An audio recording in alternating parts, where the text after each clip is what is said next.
Thankless takers. This is a trend, especially when it comes to the people of God. Just because you are a believer of Christ, it doesn't mean that you're called to be a doormat to a thankless taker.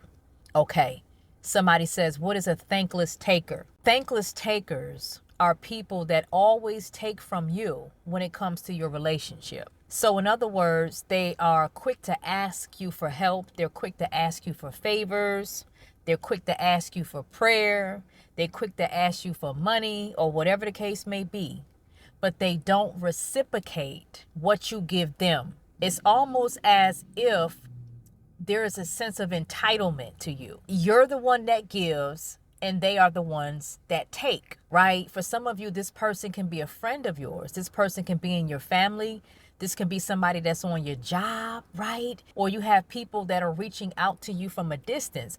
However, you communicate with these people, when they come to you for something, it is always that they need something from you, but they don't reciprocate it. They don't give back to you.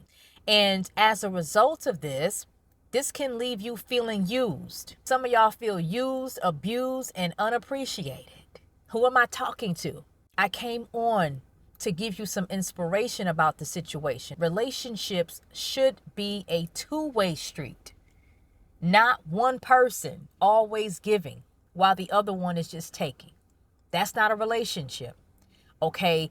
And these types of relationships can be very draining. And the reason why you feel that way is because your time and your effort talking to this person is not being appreciated. You deserve connections where your grace, where your money, where your favors, your prayer, whatever you're doing is recognized and returned as well. Okay? Now, there are times where God might lead you to help someone. Somebody needs help. They might say, well, listen, Shanika, can I borrow $20? And you don't ask for that money back because that's something that the Lord wants you to do for that person. There's nothing wrong with that. You know, there are one-time assignments. There are things that we are asked to do by God. These are called good deeds, right? There's nothing wrong with doing good deeds for people. What I'm talking about are the relationships that you're in.